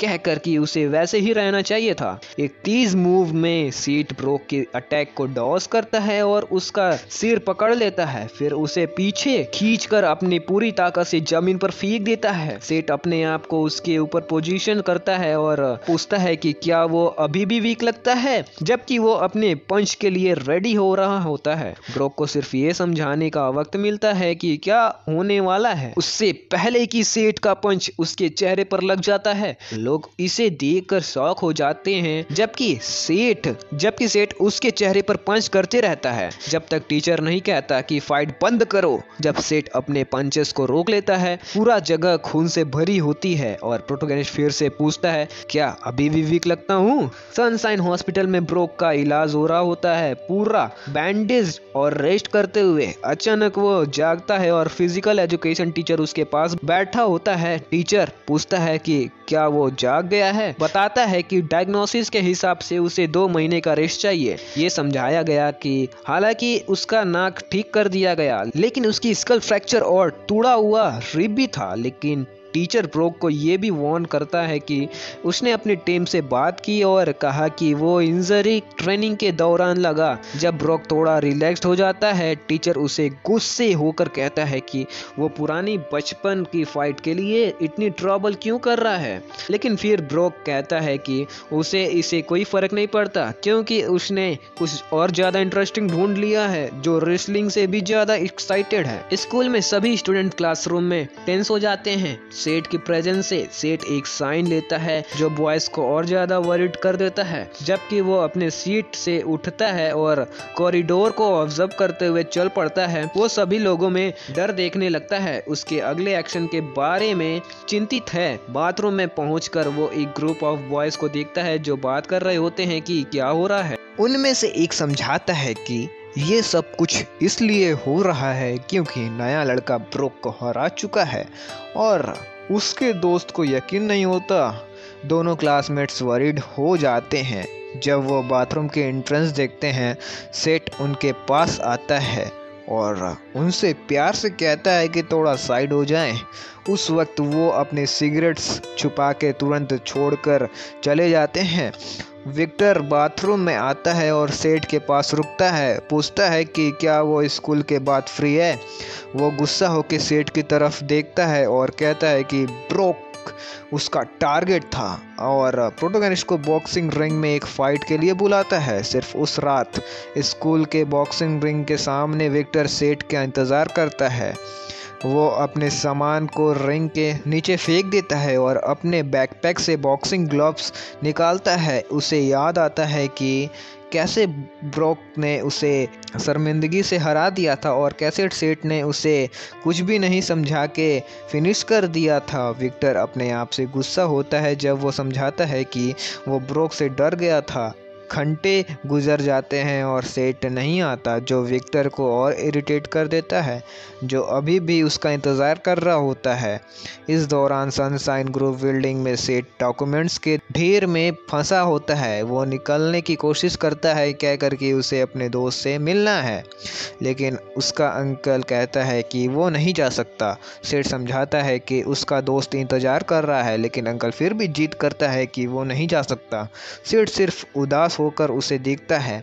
अगले दिन विक्टर अपने इंटेंस बॉक्सिंग ट्रेनिंग में लग जाता है। वो ट्रेनिंग कंटिन्यू करता है जब एक आदमी उसके पास आता है और कहता है कि अपने आप को ज़्यादा मत थकाओ क्योंकि उसका कोई अपकमिंग फ़ाइट नहीं है। विक्टर जवाब देता है कि उसे हमेशा रेडी रहना पड़ता है जब उसे ज़रूरत हो।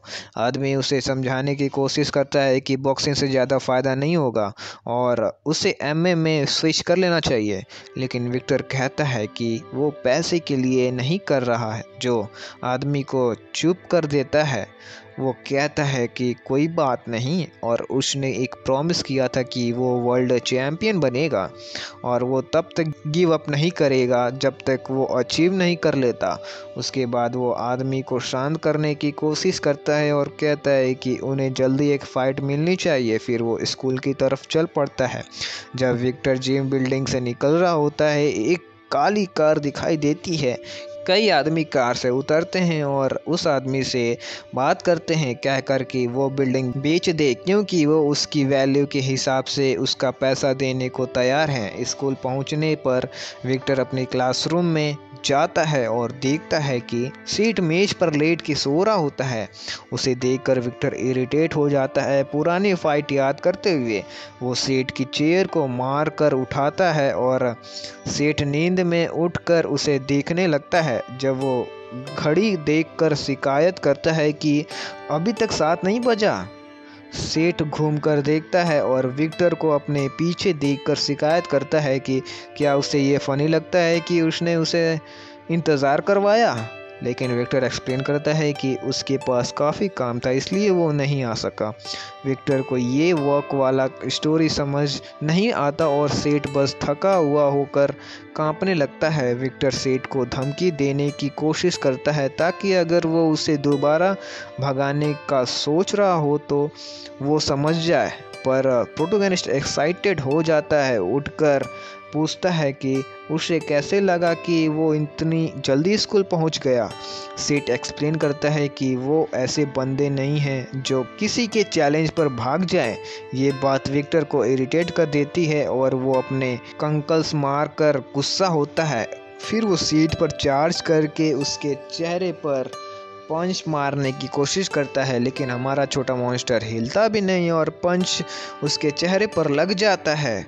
विक्टर सुनता है कि सेठ कह रहा है कि उसे कुछ फील नहीं हो रहा और तब उसे समझ आता है कि सच में क्या हुआ। प्रोटोगनिस्ट ने विक्टर का पंच एक हाथ से पकड़ लिया था कहकर कि उसका पंच काफ़ी स्ट्रॉन्ग है, पर फिर वो अपना फिस्ट स्क्वीच करता है और एक उंगली तोड़ देता है जो कि उसे दर्द होता है। विक्टर सीरियस होकर उसे देख रहा होता है और सेठ पूछता है कि क्या वो अब भी कंटिन्यू करना चाहता है। तब विक्टर अपने दूसरे फिस्ट से पंच करने की तैयारी करता है, लेकिन उसके सारे पंचेस डॉज हो जाते हैं। जब तक वो अपने आप को दीवार के अगेंस्ट ना ले जाता, फिर वो चार्ज करके प्रोटोगनिस्ट के चेहरे पर डायरेक्ट पंच मारने की कोशिश करता है, लेकिन सेठ बस उसका फिस्ट स्लैप करके नीचे गिरा देता है, जिससे विक्टर का आर्म गिर जाता है। ये देखकर विक्टर को शॉक होता है। फिर वो अटैक कंटिन्यू करने की कोशिश करता है और अपने दूसरे फिस्ट से मारने की तैयारी करता है, पर सेठ थक चुका होता है सिर्फ डिफेंसिव होने से, और वो अटैक करना शुरू कर देता है। तब एक लड़का क्लासरूम में आता है और देखा हुआ देखकर हैरान हो जाता है। उस वक्त विक्टर ऑलमोस्ट सेठ को मारने वाला होता है जब वो उस पर पंच मारने जा रहा होता है, लेकिन विक्टर को उनके पीछे कोई नॉइज़ सुनाई देती है। वो डिसाइड करता है कि बेहतर है इसे बाद में छोड़ दें। क्लासेस के दौरान सभी स्टूडेंट्स दोनों को क्यूरियस नज़रों से देख रहे होते हैं कि आज उसके बीच क्या हुआ था। दोनों पूरे क्लास के दौरान एक दूसरे से आंखों का सामना करने से बच रहे होते हैं। घंटे गुजर जाते हैं और वो दोनों अभी भी एक दूसरे से आंखों का सामना करने से बच रहे होते हैं। तब सोफी आती है और सेठ को लंच के लिए बुलाती है। उस वक्त सेठ एक्साइटेड होकर कहता है कि वो दोनों साथ में जा सकते हैं, जो सोफ़ी को कंफ्यूज कर देता है। विक्टर अपने सीट पर बैठकर शिकायत करता है कि बहुत जल्दी ये सब पता चल जाएगा कि कौन जीतेगा, पर फिर वो अपना सर नीचे कर के टेबल पर सो जाता है। जब दोनों वापस आते हैं तो वो देखता है कि विक्टर सो रहा है और सीट भी सोने के लिए लेटा है, जबकि सोफ़ी अपने डेस्क पर जाकर बैठती है। End of the day Victor table से उठकर सेठ को बुलाता है और कहता है उसे फॉलो करने के लिए। जैसे ही वो स्कूल से बाहर निकलते हैं, वो कंटिन्यू करता है बोलने की फॉलो कर। सेठ कुछ पूछने की कोशिश करता है, तभी विक्टर उसे इंटरप्ट कर देता है। फिर वो पूछता है कि वो पहुंच गए हैं, और विक्टर घूमकर सिर्फ उसे देखकर ब्लैक कार में बैठते हुए देखता है। सेठ कहता है उसके पास ज़्यादा टाइम नहीं है और उसे कार में बैठने को कहता है। कार में बैठने के बाद ड्राइवर अनकंफर्टेबल होते हुए पूछता है कि उन्हें कहाँ जाना है। ड्राइवर अपना सिगरेट जलाता है और विक्टर के बॉक्सिंग जिम के सामने रुकने के लिए कहता है। फिर वो घर जाने की बात करता है। तभी ब्लैक कार वापस आती है और जो आदमी सुबह आए थे वो फिर से आर्म्ड होते हैं। वो जिम की तरफ जाते हैं, जबकि ड्राइवर बस अपना सिगरेट पीता है। जिम के अंदर विक्टर सेठ को रिंग के पास बुलाता है। सेठ साइड में देखकर एक फ़ोटो देखता है जिसमें एक फाइटर और एक बच्चा है, लेकिन विक्टर इम्पिटियंट होकर कहता है जल्दी करो, क्योंकि सेठ ने बोला था कि वो बिजी है। जब सेठ रिंग में एंटर करता है, विक्टर एक्सेप्ट करता है कि वो उसमें इंटरेस्टेड था जब से वो ट्रांसफ़र होकर आया है। प्रोटोगनिस्ट फिर भी अपने अपोनेंट को टीज करता है, पूछता है कि वो कैसे देख पाया उसे जब वो सो रहा था। ये बात विक्टर को इरिटेट कर देती है और सेठ कहता है बस ग्लव्स दे दे। विक्टर एक्सप्लेन करता है कि इस बार वो बिना ग्लव्स के लड़ने वाला है, क्योंकि ये उसका स्पोर्ट है। दोनों एक दूसरे को सीरियसली देखते हैं और सेठ अपनी टाई को खींचकर अपना शर्ट उतारता है। इस मोमेंट में विक्टर सेठ के शरीर पर स्केर्स देखकर इम्प्रेस होता है। वो फिर सेठ को प्रोवोक करता है और पूछता है कि क्या वो डर गया है, जो उससे और ज़्यादा इरिटेट कर देता है। फाइट शुरू होती है। विक्टर अपने स्पीड के साथ सेठ पर चार्ज करता है। जब वो सेठ के चेहरे पर पंच मारने की सोचता है, तभी वो बाहर से उसके लिए चीख कर बोलता है। उसका कोच पेंटिंग करते हुए डोर पर आता है और दोनों की फाइट को रोक देता है। वो पूछता है कि बाहर कौन लोग हैं, जो दोनों को क्यूरियस बना देता है। जब सेठ बाहर जाता है, वो अपने ड्राइवर को देखता है जो वैंडल्स को कंट्रोल कर रहा होता है, जो जायंट को इन्वेड करने चाह रहे थे। वो पूछता है कि क्या हुआ, और ड्राइवर एक्सप्लेन करता है कि उन्होंने अटैक करने की कोशिश की थी। सेठ पूछता है कि वो कौन थे और उन्होंने ऐसे क्यों किया, और ड्राइवर कहता है कि उसे पता नहीं, और सेठ डिसाइड करता है कि उनमें से एक को लेकर पूछने के लिए सनशाइन बिल्डिंग में वापस आते हुए उन्हें पता चलता है कि जिम के अनपेड डेब्ट्स में, और इसलिए वो अकाउंट सेटल करने आए थे। उसने पूछा अगर आइडिया जिम बिल्डिंग को ज़बरदस्ती कब्जा करना था, पर आदमी ने कहा कि उनका प्लान था कोच का जिम खरीदना। स्टेफ ने अपने अंकल से पूछा अगर उन्हें ये करना चाहिए और उन्होंने पूछा कि प्रोटोगनिस्ट को क्या करना चाहिए। स्कूल में वापस टीचर ने कहा कि विक्टर नहीं आया और पूछा कि क्या किसी को पता है वो कहाँ है। सब लोग ये सस्पेक्ट करते हैं कि सेठ ने उसे कुछ किया होगा कल, और सोफी घूम गई।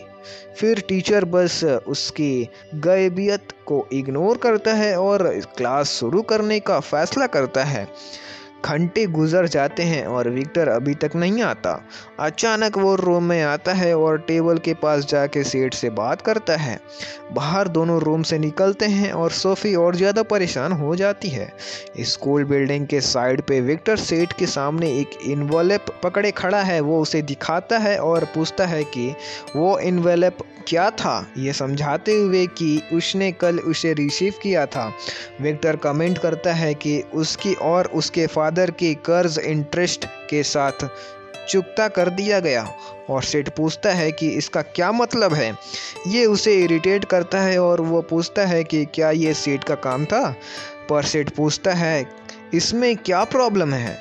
उस जवाब के साथ विक्टर सेठ को कहता है कि वो उसके फैमिली के इश्यूज में ना पड़े, पर प्रोटोगनिस्ट पूछता है कि क्या ये उसकी इज्जत का रक्षण करने का तरीका है।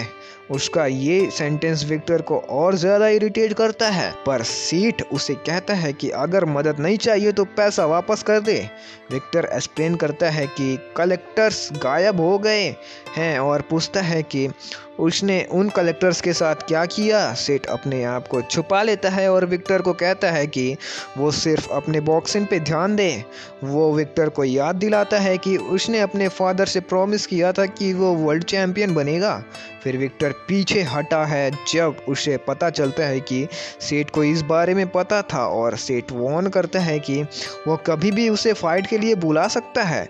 जब सेठ जाता है विक्टर बस उसे जाते हुए देख सकता है, जो फिर से उसे परेशान कर देता है। क्लासरूम में वापस सोफी दरवाजे को देखकर अपने प्यारे का इंतजार करती है, लेकिन जब वो आता है तो वो थोड़ा हैरान हो जाती है और पूछती है कि वो क्या कर रहा था। वो एक एक्सक्यूज देने की कोशिश करती है, कह कर कि सोच रही थी कि वो फिर से लड़ाई करने गया होगा। सेठ उसे टीज करता है, पूछता है कि क्या वो उसके बारे में चिंता कर रही थी। फिर वो शर्मा जाती है और एक क्लास रिप्रेजेंटेटिव स्पीच के साथ आगे आती है, कहकर कि उसे सबके लिए जिम्मेदारी महसूस होती है। इस पर सेठ कहता है कि वो अपनी क्लास के लड़कों के साथ लड़ने के लिए रेडी है। ये देखते हुए कि सोफ़ी बिल्कुल नहीं बदली है। सोफ़ी समझ नहीं पाती और सेठ समझता है कि वो हमेशा सबके लिए काइंड और कॉन्सर्न रही है। जब वो जाता है सोफ़ी सिर्फ उसे दूर जाते हुए देखती है, जबकि दूर से उन्हें देख रहा होता है। काउंसिल प्रेसिडेंट सेठ और सोफ़ी के नज़दीकियाँ देखकर अनॉयड हो जाता है और कहता है कि सेठ को अपनी जगह समझनी चाहिए। एक पुराने जापानीज स्टाइल घर में डिरेक एक खाली रूम में बैठे वेट कर रहा होता है। एक आदमी जो हाफ ओपन किमोनो और टैटूज में होता है डोर खोलने की परमिशन मांगता है। उस दूसरे रूम के अंदर वही एनआई गैंग का लीडर मुकी रोशिन होता है। डिरेक अपना सर झुकाकर लीडर से माफ़ी मांगता है, पर लीडर सिर्फ इतना कहता है कि वो अपने सबऑर्डिनेट से बहुत डिसअपॉइंटेड है। डिरेक फिर से माफ़ी मांगते हुए एक और चांस मांगता है अपना मिशन पूरा करने के लिए, समझाते हुए कि अभी तक हियर कंफर्म नहीं हुआ है और अगर उन्हें गैंग की मदद मिलती तो वो सनशाइन पर कब्जा कर सकते थे। उसी मोमेंट पे रोशन अपनी पाइप तोड़ देता है, जमीन पर जोर से मारते हुए। रोशन हियर की तारीफ करता है, ये कहते हुए कि हियर अभी बहुत यंग है। वो याद दिलाता है कि चाहे हियर अभी यंग हो पर वो हियर है और उन्हें ज़्यादा कॉशंस रहना चाहिए। फिर वो समझाता है कि उन्हें ईयर की वीकनेस ढूंढनी चाहिए, क्योंकि वो अभी एडल्ट नहीं है तो उसकी कोई ना कोई वीकनेस ज़रूर होगी। डिरेक उन मोमेंट्स को याद करने लगता है जब उसने सीट को अपनी माँ के साथ देखा था। अपने फादर की डेथ के बाद उसे लगता है कि उसे पता है सेठ की वीकनेस क्या है, पर गैंग लीडर पहले ही कह देता है कि काम कामली और ध्यान से करना होगा और इस बार फेल नहीं होना चाहिए। एक ग्रुप ऑफ बॉयज प्रोटोगनिस्ट के रूम में दिखाई देता है जिनको गाबू लीड कर रहा होता है, जो अभी तक रिकवर कर रहा था। वो सब पर चिल्लाता है पूछते हुए कि ये नया लड़का कौन है। सेठ अपना इंट्रोडक्शन देता है। गाबू गुस्से से उसकी तरफ देखता है और पूछता है कि क्या यही वो लड़का था जिसने ब्रोक को हरा दिया, और सेठ को रूम के बाहर आने के लिए कहता है। पर इस बार सेठ अपनी जगह पे ही रहता है और पूछता है क्या तुम लोग मुझे कुत्ता समझते हो और बुलाओगे और मैं आ जाऊंगा। ये सुनकर गाबू और इरिटेट हो जाता है। तभी विक्टर वहां आता है और गाबू से कहता है कि वो रास्ते से हट जाए।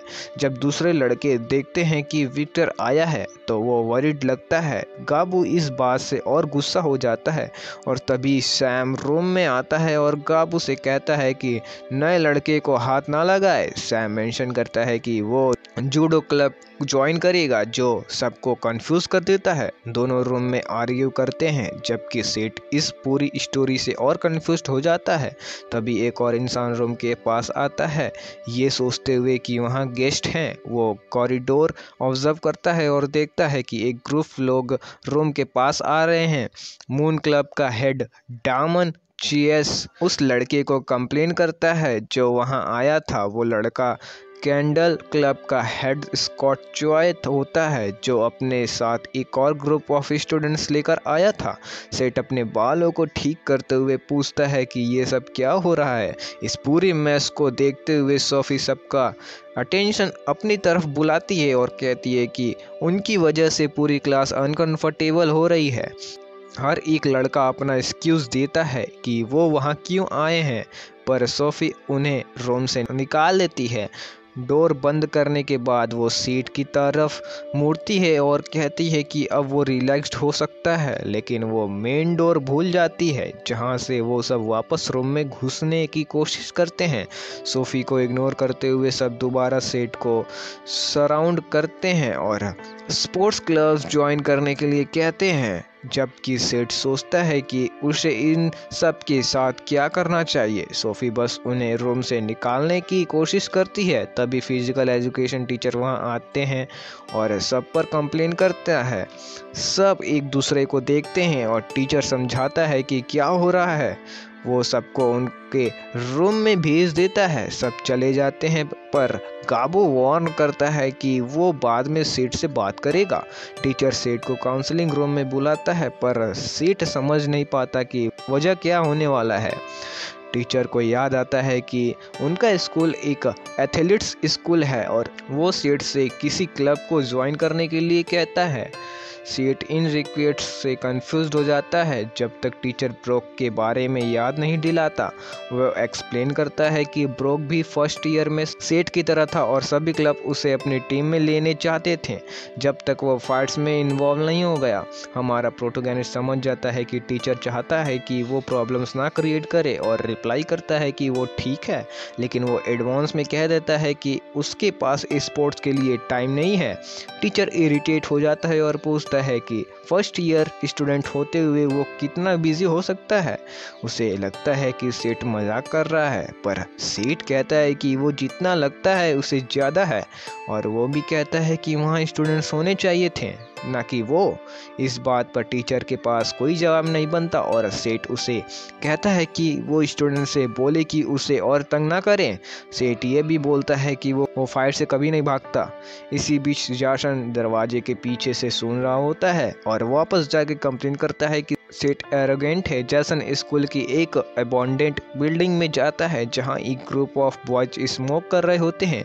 एक लड़का काउंसिल प्रेसिडेंट को वहां देखकर हैरान हो जाता है और पूछता है कि प्रेसिडेंट क्या चाहते हैं। जैसन रिप्लाई करता है कि वो उनकी मदद चाहते हैं किसी को हटाने के लिए। दिन के एंड पर सेठ स्कूल से निकल रहा होता है और अपनी कार की तरफ जा रहा होता है।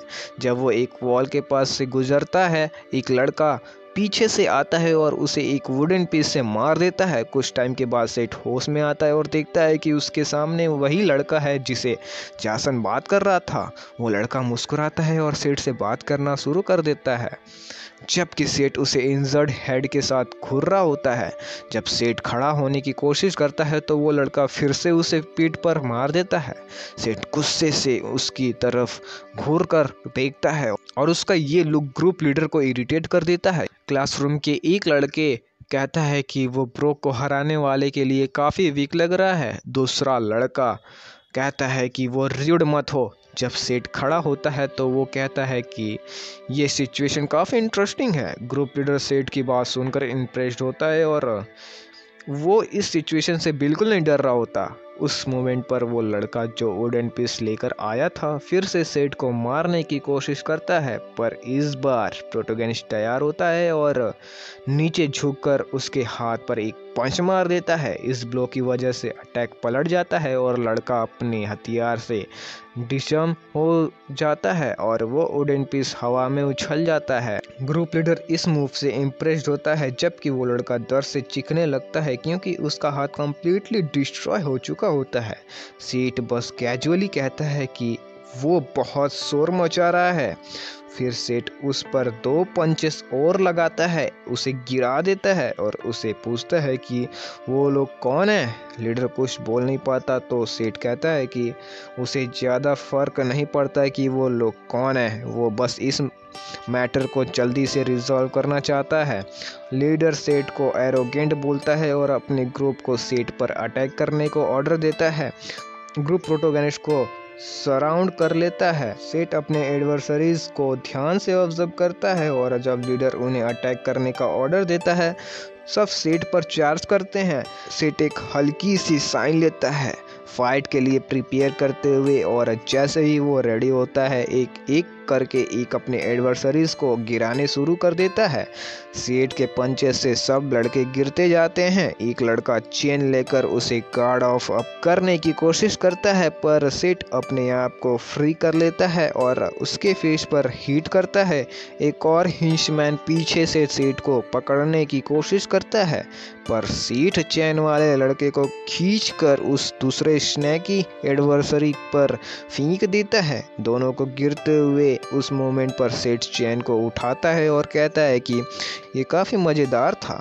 एक सैडिस्टिक स्माइल के साथ लीडर और गुस्से में आ जाता है और अपने हिचमैन को ऑर्डर देता है कि वो सेठ को जल्दी से ख़त्म कर दे। फिर वो सब बैट्स लेकर आते हैं एक फाइनल फाइट के लिए। जब वो सेठ पर अटैक करने की कोशिश करते हैं तो सेठ पहले अटैक को डॉस कर लेता है। इसके बाद वो एक एक करके एक अलाइंड हिंचमैन पर ब्लोज मारकर सबको गिरा देता है जो उसके रास्ते में आते हैं, लेकिन तभी वो सरप्राइज अटैक में फंस जाता है और इमोबिलाइज्ड हो जाता है। एक और लड़का बैट लेकर आगे बढ़ता है सेठ को मारने के लिए। जब वो लड़का प्रोटोगनिस्ट पर मारने की कोशिश करता है तो सेठ तेजी से उसके फेस पर किक मार देता है और दूसरे लड़के को एक वॉल के अगेंस्ट फेंक देता है।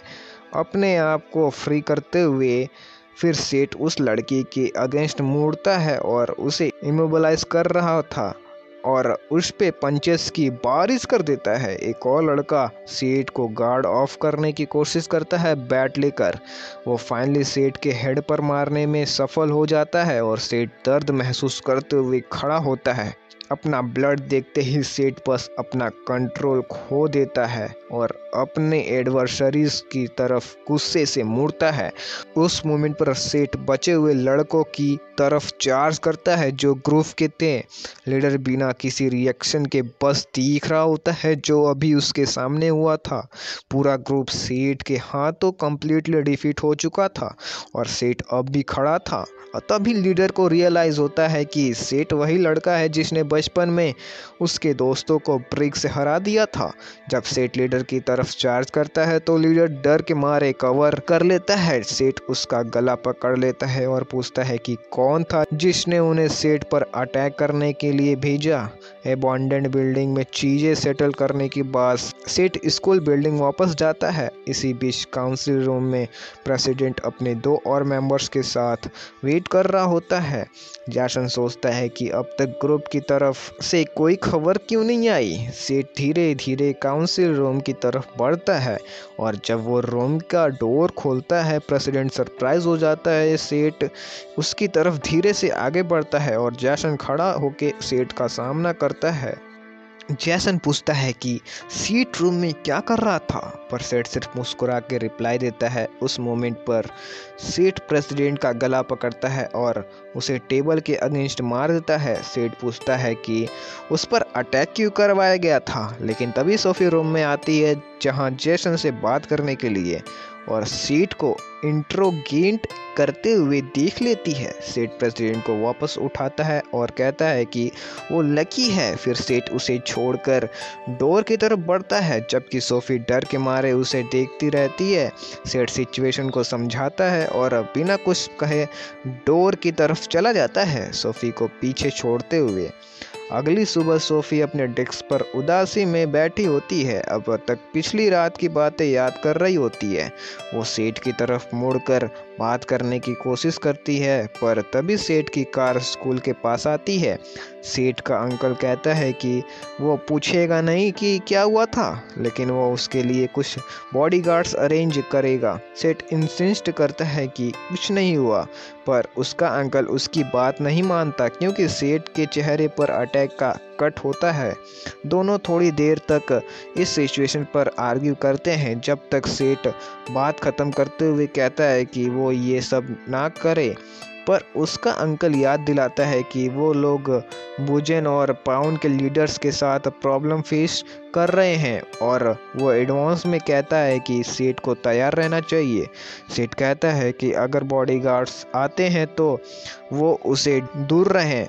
जब सेठ क्लासरूम में आता है, सोफी उसे अपने डेस्क पर देखकर चौंक जाती है। विक्टर सेठ को टीज करते हुए कहता है कि सेम है और पूछता है कि क्या उन्होंने सेठ को हरा दिया। सेठ एक्सप्लेन करता है कि वो 11th के अगेंस्ट अकेला था, पर विक्टर बस कहता है कि ये नॉनसेंस है। एक अनाउंसमेंट लाउड स्पीकर्स पर होती है जो सेठ को प्रिंसिपल के ऑफिस में बुलाती है। ये सुन के सोफी और विक्टर क्यूरियस हो जाते हैं। विक्टर पूछता है कि क्या जैसन के साथ कुछ हुआ है, क्योंकि जैसन का अंकल प्रिंसिपल है और उसका फादर स्कूल का असली मालिक है। विक्टर सेठ को वार्न करता है कि केयरफुल रहें, क्योंकि ये क्लियर नहीं है कि जैसन क्या करने की क्षमता रखता है। जब सेठ प्रिंसिपल के ऑफिस का दरवाज़ा खोलता है, वो देखता है जैसन को कई स्कूल एम्प्लॉयज़ के साथ। प्रिंसिपल कैल्विन सेन सेठ का नाम कंफर्म करता है और मेंशन करता है कि उसने अपनी ट्रांसफ़र के बाद से काफ़ी प्रॉब्लम्स क्रिएट की हैं। इसी मोमेंट जैसन हल्की सी स्माइल देता है, ये सोचकर कि अब बात उसके फेवर में जाएगी। जैसन सेठ के अगेंस्ट केसेस लिस्ट करना शुरू करता है, इंक्लूडिंग काउंसलिंग प्रेसिडेंट पर असॉल्ट का केस। जैसन कंक्लूड करता है कि सेठ को स्कूल से एक्सपेल कर दिया गया है। जैसन की स्माइल तभी रुकती है जब वो देखता है कि सेठ बस उस अनाउंसमेंट को एक हल्की सी मुस्कुराहट के साथ सुनता है। सेठ स्माइल करते हुए पूछता है, क्या ये सीरियस है? उसके बाद सेठ अपना फ़ोन निकालता है और अपने अंकल को कॉल करता है। कुछ सेकंड की बातचीत के बाद वो अपने अंकल को स्कूल खरीदने के लिए कहता है। थोड़ी ही देर में स्कूल के बाहर कई गाड़ियां आ जाती हैं जो स्टूडेंट्स को क्यूरियस बना देती हैं। सेठ का अंकल एक कार से निकलता है अपने बॉडीगार्ड्स के साथ, स्कूल की तरफ आगे बढ़ता है। प्रिंसिपल कैल्विन कॉमोशन नोटिस करता है और पूछता है कि सेठ ने क्या किया है। तभी ग्रुप ऑफिस का दरवाज़ा खोलता है। जैसन उन आदमियों के बारे में सवाल करने की कोशिश करता है, पर ड्राइवर उसे इमोबिलाइज करके चुप रहने को कहता है। सेठ का अंकल प्रिंसिपल के पास जाता है और उसे एक इन्वेलप देता है। प्रिंसिपल कैल्विन गुस्से में आते हैं और ग्रुप पर स्कूल इन्वेड करने की इल्ज़ाम लगाता है, लेकिन सेठ के अंकल बस उसे इन्वेलप का कंटेंट पढ़ने को कहते हैं। कैल्विन थोड़ी देर तक एनवेलप को घूरता है और फिर जब वो उसे खोलता है तो वो कंटेंट देखकर शॉक हो जाता है। कंटेंट से पता चलता है कि कैल्विन फाउंडेशन को इलीगल एक्टिविटीज़ में इन्वॉल्व कर रहा था कई सालों से। सेठ का अंकल प्रॉमिस करता है कि वो ये बात किसी को नहीं बताएगा अगर स्कूल उन्हें दे दिया जाए। कैल्विन गुस्से से रिएक्ट करता है, लेकिन जैसे ही वो कंप्लेन करने की कोशिश करता है सेठ का अंकल उसका गला पकड़ लेता है। तब सेठ का अंकल मेंशन करता है कि कैल्विन स्टूडेंट्स के लंच मनी के मिसयूज़ अपने फ़ायदे के लिए कर रहा था और कहता है कि इस बात को पीसफुली सॉल्व करें। सिन हाउस में कैल्विन अपने भाई से माफ़ी मांगता है कि उसे मजबूरन स्कूल बेचना पड़ा, जो उसके भाई को गुस्से में कर देता है। उसका भाई कंप्लेन करता है और पूछता है कि क्या वो पागल हो गया है, लेकिन कैल्विन के पास बस बहाने ही होते हैं। डॉक्यूमेंट्स को देखते हुए उसका भाई नोटिस करता है कि स्कूल सनशाइन ग्रुप को बेचने गया है और कहता है कि वो लोग एक गैंग ऑफ क्रिमिनल्स हैं। तभी जैसन रूम में आता है और उसका फादर पूछता है कि स्कूल में क्या हुआ। जैसन पिछले कुछ दिनों में घटित सब कुछ एक्सप्लेन करता है। उसका फादर तुरंत फ़ोन उठाता है और एक सीनेटर को कॉल करने लगता है। वो अपनी सेक्रेटरी से पूछता है कि क्या उन्होंने तो कभी सनराइज ग्रुप के बारे में सुना है। इस बीच सनराइज बिल्डिंग में सेठ का अंकल एक्सप्लेन करता है कि उन्होंने कैसे ये सब किया। वो कहता है कि काम आसान था क्योंकि दूसरी साइड गिल्टी थी। सेठ पूछता है कि क्या इसे प्रॉब्लम्स हो सकती हैं, लेकिन अंकल उन सब क्राइम्स की लिस्ट बनाता है जो उन्होंने रिकॉर्ड में पाए। सेठ ये सब सुन के इम्प्रेस्ड होता है कि ये एक दिन में इतना कुछ कैसे पता लग गया। अंकल याद दिलाता है कि जब से सेठ ने वो स्कूल ज्वाइन किया था तब से वो लोग तैयार थे। फिर अंकल पूछता है कि यंगेन फाउंडेशन का नया डायरेक्टर कौन होगा, क्योंकि वो मान रहा था कि सेठ किसी को चुनेगा, लेकिन सेठ कहता है कि अभी तक उसने इस बारे में कुछ नहीं सोचा। अगले दिन सेठ स्कूल आता है और सीधा अपने डेस्क पर जाता है। जैसे ही वो बैठता है विक्टर क्यूरियोसिटी से उसे देख रहा होता है। सेठ को उसका देखना महसूस होता है और वो विक्टर को वापस देखने लगता है। थोड़ी देर तक एक दूसरे को घूरने के बाद विक्टर हार मान लेता है और अपना सर नीचे कर लेता है। दूर से सोफी सेठ को देख रही होती है और हिम्मत जुटाती है उसके पास जाने की।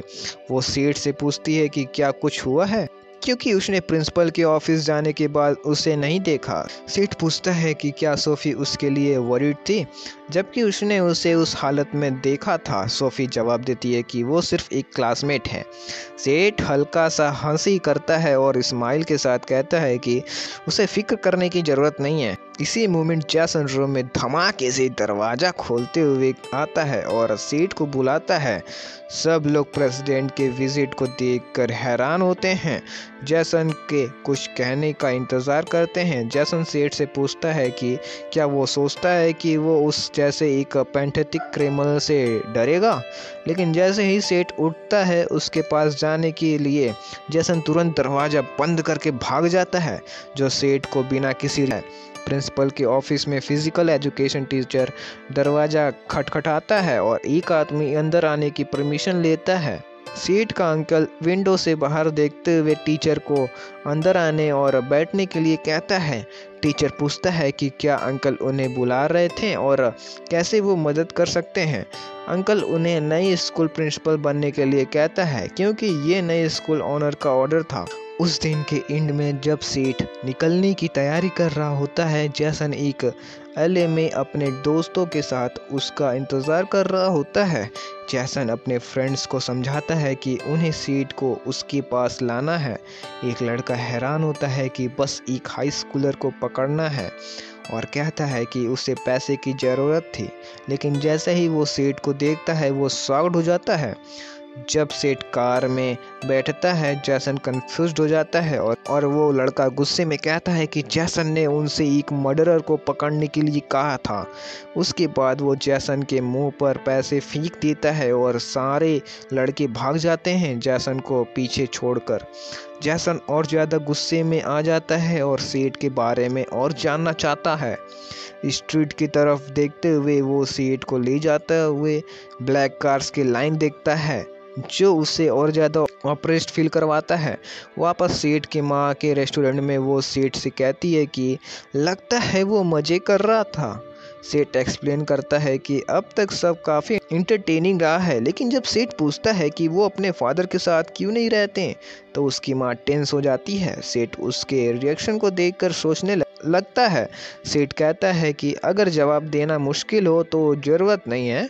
उसकी माँ एक ज़बरदस्ती की मुस्कान के साथ कहती है कि वो किसी और टाइम पर बता देगी। इस जवाब के बाद सेठ सिर्फ उनसे माफ़ी मांगता है और रेस्टोरेंट से निकल जाता है, जबकि उसकी माँ उसे चिंतित नज़र से देखती रहती है। फिर वो याद करती है जब सेठ के फादर ने कहा था कि उन्हें थोड़े समय के लिए अलग होना पड़ेगा। जब सेठ एक बेबी था वो गुस्से में कहने लगी थी कि वो साथ रहने चाहती हैं, पर सेठ के फादर ने कहा कि वो उन दोनों को खतरे में नहीं डालना चाहते।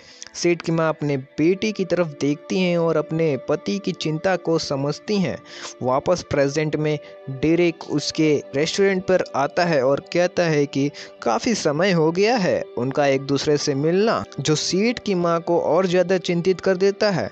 स्कूल जाते हुए सेठ का अंकल उसे बताता है कि फिजिकल एजुकेशन टीचर नहीं प्रिंसिपल होंगे और स्कूल के डाटा को एनालाइज करते हुए बताता है कि स्कूल की हालत काफ़ी ख़राब है। सेठ पूछता है कि क्या वो कंपनी के पैसा का इस्तेमाल कर सकते हैं। अंकल का प्लान था कि 3 मिलियन या उसे ज़्यादा इन्वेस्ट किया जाए ताकि स्कूल को फिर से एक एथलेटिक स्कूल बनाया जा सके।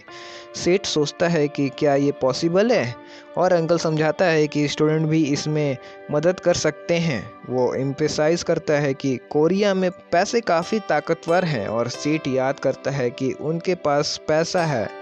स्कूल में सेठ के 2 क्लासमेट्स पुराने टीचर की क्लास के दौरान सो रहे होते हैं। तभी अचानक सेठ के फ़ोन पर बुजिंग ग्रुप के लीडर का कॉल आता है। जब वो कॉल उठाता है तो डेरेक उसे चिढ़ाने की कोशिश करता है, लेकिन इरिटेट हो जाता है जब सेठ उसे पहचान नहीं पाता।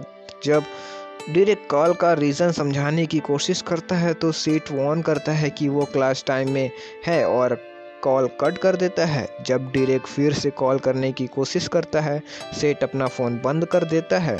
एक कंस्ट्रक्शन बिल्डिंग में डेरेक नोटिस करता है कि सेठ का फ़ोन अनअवेलेबल है और वो काफ़ी गुस्सा हो जाता है। सेठ की माँ उसके सामने चुपचाप बैठी रहती है जब डेरेक अपने हिंचमैन को सेठ के पीछे भेजने का ऑर्डर देता है, सोचते हुए कि इस बार वो सेठ को ख़त्म कर देगा।